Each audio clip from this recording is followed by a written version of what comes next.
السلام علیکم۔ آج ہم بات کریں گے تھیلیز آف مائلیٹس۔ جیسا کہ نام سے ہی ظاہر ہے یہ مائلیٹس میں پیدا ہوئے، اور مائلیٹس اس وقت تو یونان میں تھا، لیکن آج کل موجودہ دور میں مائلیٹس جو ہے وہ ترکی کا حصہ ہے۔ تو یہ تھیلیز جو ہے وہ 620 بی سی میں پیدا ہوئے اور 546 بی سی میں ان کی وفات ہوئی۔ بی سی کا مطلب بیفور کرائسٹ، مطلب حضرت عیسیٰ علیہ السلام سے پہلے۔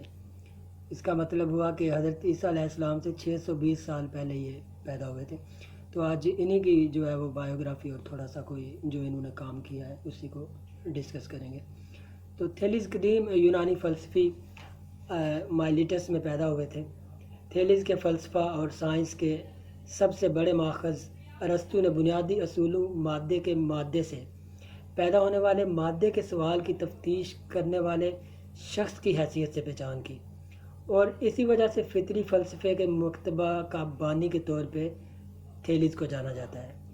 تھیلیز آلموسٹ ہر چیز میں دلچسپی رکھتے تھے، جیسے کہ فلسفہ، تاریخ، سیاست، اور اس کے علاوہ جو ہے وہ ریاضی، انجینئرنگ، جغرافیہ، اور ایک قسم سے ہم یہ کہہ سکتے ہیں کہ تھیلیز جو ہے وہ نیچرل فلاسفر تھے۔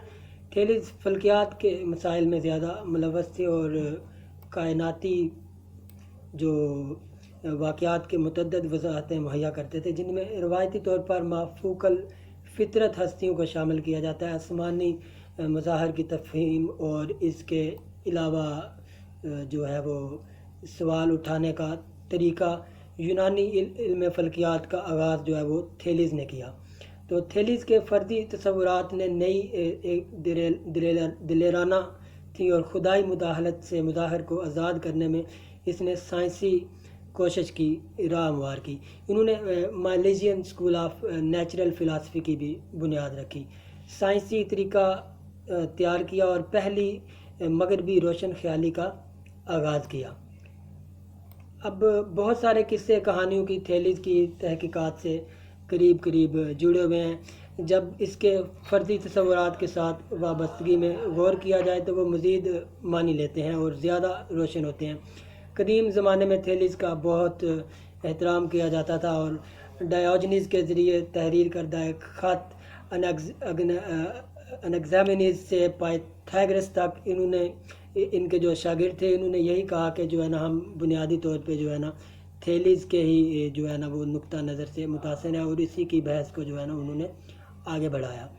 تو اب ان کی دیکھ لیتے ہیں جو ہے نا تھوڑی سی رائٹنگ کہ شک ہمیشہ سے ہی موجود رہتے ہیں کہ آیا تھیلیز نے کچھ لکھا ہے، لیکن متعدد قدیم خبریں انہی تحریروں کا سہارا دیتی ہیں۔ سمپلیشیس خاص طور پر نام نہاد اسٹار گائیڈ نامی نیٹیکل اسٹار گائیڈ تھیلیز کی تصنیف ہی مسنوب کی جاتی ہے۔ ڈیوجنیز نے صداقت کے بارے میں شک و شبہات پیدا کیے، لیکن لکھا ہے کہ دوسروں کے مطابق تھیلیز نے 2 علاج کے علاوہ کچھ نہیں لکھا، ایک آن سولسٹک اور ایک آن دا اینوکسس۔ ارگس کے لوبان نے زور دے کر کہا کہ تھیلیز کی تحریریں 200 لائنوں کی تھیں، اور پلوٹارک نے تھیلیز کو آیت میں بیان کردہ آراء اور کچھ اکاؤنٹ سے جوڑا۔ ڈیوجنیز نے ایک شاعر کولیریلیس کے ذکر کیا، جس نے اعلان کیا کہ تھیلیز کی روح لافانی استحکام کو برقرار رکھنے والا پہلا آدمی ہے، اور ڈی انیما میں ارسطو کے الفاظ بھی درج ہیں، جس سے ظاہر ہوتا ہے کہ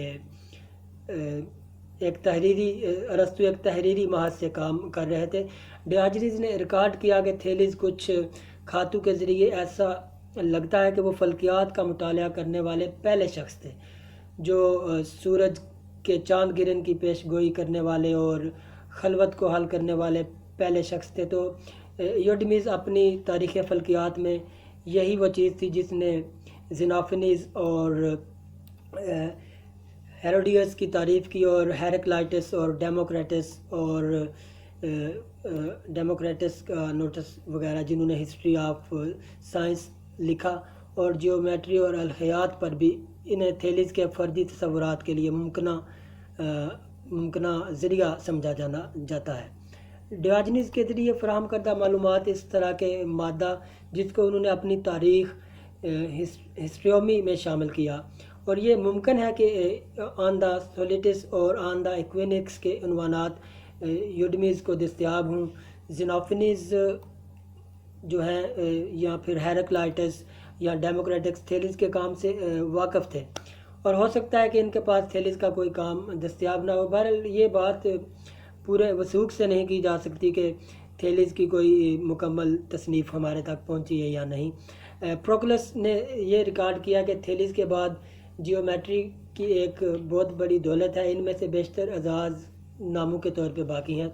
ان کا آغاز جنہوں نے کیا ان کو ان کے ایک شاگرد تھے تھیلیز کے، انہوں نے اس کا آغاز کیا، اور اس میں سے ایلس یا انیکزاگورس یا پھر فلپس آف مینڈے وغیرہ ان کا ذکر ملتا ہے، جس نے ارسطو کی تاریخ لکھی، فلکیات کی تاریخ اور جیومیٹری کی تاریخ، اور بہت کم نام سے جانا جاتا ہے۔ ممکن ہے کہ تھیلیز کی تحریریں ان میں سے کچھ افراد کو دستیاب بھی ہوں۔ تو کوئی بھی ریکارڈ جو تھیلیز نے رکھے ہو سکتا ہے وہ ان کے اپنے کام میں ایک فائدہ ہوتا ہے، خاص طور پہ ریاضی کے متعلق تاریخوں اور اوقات کا طے ہوتا ہے، جب طے شدہ شماروں، ستاروں کی پوزیشن اور مالی لین دین میں طے کرتے وقت کیا جاتا ہے۔ یہ یقین کرنا مشکل ہے کہ تھیلیز نے اپنے سفری معلومات میں جو معلومات جمع کی تھیں اس کو تحریر نہیں کیا ہوگا۔ خاص طور پہ اس نے مصر میں اور اس جیومیٹری کی تحقیقات کی، اور اس کے اہرام کی اونچائی کی پیمائش نوعیت کے بارے میں اور ان کے فردی تصورات اور تبدیلی وجہ بھی نہیں تھی۔ پروکلس نے تھیلیز کے متعدد مخصوص نظریات کے دریافت کن تسلیم کیا ہے۔ یوکلڈ کے عنصروں کی پہلی کتاب، اس سے پتہ چلتا ہے کہ پروکلس کے ماخذ یوڈمیز کے پاس تھیلیز کی دریافتوں کی تحریری ریکارڈ موجود تھے۔ اگر تحریری الفاظ اور حقوں میں نہیں تو تھیلیز نے اپنے نظریات کو کس طرح ثابت کیا؟ سولیٹس آن ایکوینکس پر کام کیا جو تھیلیز سے منسوب کیا گیا تھا، اور سمندری استعارہ ہدایت نامہ جس کی طرف سمپولیس نے حوالہ دیا تھا، شاید تاریخ کے ماہرین فلکیات آف یوڈمیز کے ذرائع ہو سکتے ہیں۔ بہرحال ہم پورے یقین سے تو یہ بات نہیں کہہ سکتے کہ تھیلیز کی کوئی کتاب یا جو ہے نا وہ کوئی ایسا کام جو ہم تک پہنچا ہو، یہ انہی کے جو کچھ شاگرد تھے جیسا کہ میں نے اوپر ذکر کیا، انہی سے یہ پتہ چلتا ہے کہ تھیلیز نے یہ والا کام ہم تک پہنچایا۔ تو باقی جو ہے نا انشاءاللہ اگلی ویڈیو میں ڈسکس کریں گے۔ شکریہ۔